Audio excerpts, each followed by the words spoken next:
नमस्कार दोस्तों, आज हम सीखेंगे वर्गमूल निकालने की ट्रिक। हम आसानी से कैसे वर्गमूल निकाल सकते हैं, आइए सीखते हैं। सबसे पहले हमें 1 से 20 तक के वर्ग हमें याद होने चाहिए। इसमें कुछ नियम हैं। जैसे पहला नियम है कि जिस संख्या का अगर इकाई का अंक 2, 3, 7, 8 हो तो उस संख्या का वर्गमूल नहीं निकलेगा। और जिस वर्गमूल का इकाई का अंक 1, 4, 5, 6 या 9 हो तो संख्या का वर्गमूल निकलेगा। जैसे अगर किसी वर्गमूल का अगर इकाई का अंक अगर 1 होता है तो ये किसके वर्ग के अंतर्गत आता है कि 1 के वर्गमूल और 1 9 के वर्गमूल, यानी 1 और 9। ऐसे ही 4 किसके वर्ग में आता है? 4 आता है 2 के वर्गमूल में और 4 8 के वर्गमूल में आता है। ऐसे ही 5 में आता है। 6 का देखेंगे, ये 4 के वर्ग में और 6 के वर्ग में। ऐसे ही 9 3 के वर्ग में और 7 के वर्ग में। ये 9 इकाई का अंक ये होना चाहिए। आइए हम सीखते हैं। जैसे 729 किसका वर्गमूल है ये पता हम करेंगे। इसमें हमें पीछे से जोड़े बनाने हैं। पीछे से केवल 1 2 का जोड़ा बनाना है। जैसे 2 और 9 का मैंने 1 जोड़ा बनाया है और बाकी फिर जितने भी संख्या बची है उन सब का 1 जोड़ा बनेगा। ठीक है, जैसे 7 अकेला है तो ये 7 का जोड़ा बन गया। अब हम देखते हैं कि 7 में इकाई का अंक, 7 में 2 और 9 में इकाई का अंक 9 है। इकाई का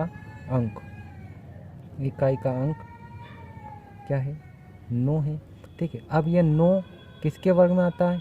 3 और 7 की। तो मैंने यहाँ पे लिख दिया है 9 आता है 3 और 7 की।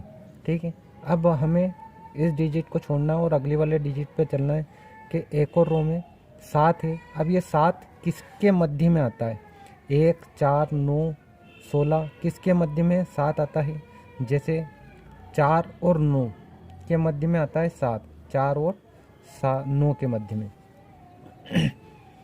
अब 4 और 7 के मध्य में इसमें सबसे ऊपर वाली संख्या, यानी ये 2 और 3 के वर्ग के मध्य में आता है 7, इसलिए हमें ऊपर वाली संख्या यानी 2 और 3 में सबसे ऊपर वाली संख्या को लेना है, यानी 2।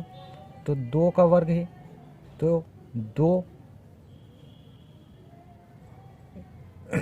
यानी हमें 2 को लेना है। तो ये 2 और 3 यानी 23 और 27, यानी इन दोनों में से ये 1 का वर्ग है। ठीक है, अब कैसे पता करें कि ये इसका वर्ग 23 है या फिर 27 है?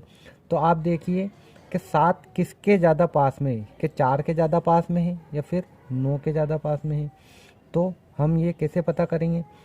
तो 7 में से 4 घटाइए, कितने बचे? 3 और इधर 2। ठीक है, तो ज़्यादा पास में किसके हैं? 3 के, यानी ये 9 के ज़्यादा पास में है। 9 ऊपर है या नीचे है? 9 4 और 9, ये 9 नीचे है तो इसमें नीचे वाली संख्या है 27। इसलिए इसका वर्गमूल क्या होगा? 27। ऐसे ही दूसरा उदाहरण है 1444। जैसे हमने 2 के जोड़े बनाए हैं, ये जोड़े। 44 में इकाई का अंक 4 है तो 4 किसके वर्ग में आता है? 4 2 और 8 के वर्ग में आता है। तो मैंने यहाँ पे लिख लिया है 2 व 8। ठीक है, अब फिर आगे वाला जोड़ा है 14। अब ये 14 किसके मध्य में आता है? 14 आता है 9 और 16 के मध्य में आता है। ठीक है, ये 9 और 16 के मध्य में 14 आता है, इसलिए मैंने 9 और 16 के बीच में 14 लिखा है। अब ये 9 और 14 में हमेशा ये किसके वर्ग हैं? 9 और 14 3 और 4 के हैं।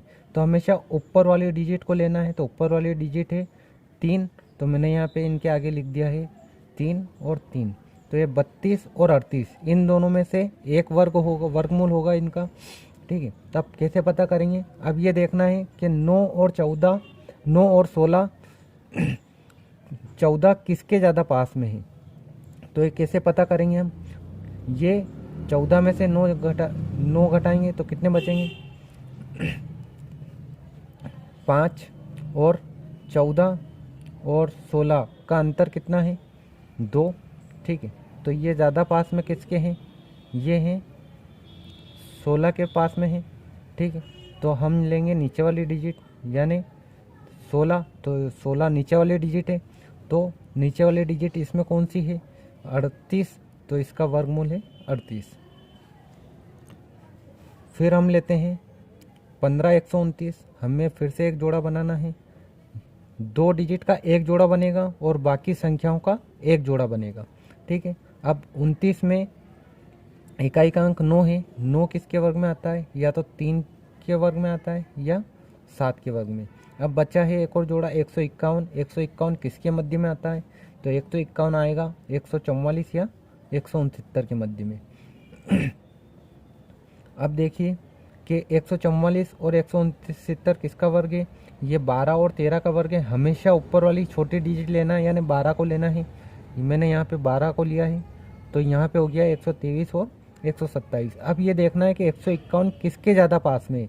तो हमें पता है कि 151 144 के ज़्यादा पास में है और 144 ऊपर वाली डिजिट है, तो हमें ऊपर इन दोनों में ऊपर वाली डिजिट को लेना है 123। देखा दोस्तों, कितने आसान तरीके से हमने अब वर्गमूल निकालना सीख लिया है। तो आइए आप भी एक वर्गमूल निकाल के देखिए।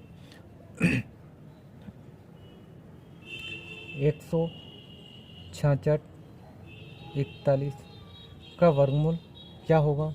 जल्दी से हमें कमेंट करके बताइए। अगर आपने हमारे चैनल को सब्सक्राइब नहीं किया है तो कृपया करके हमारे चैनल को सब्सक्राइब करें। धन्यवाद।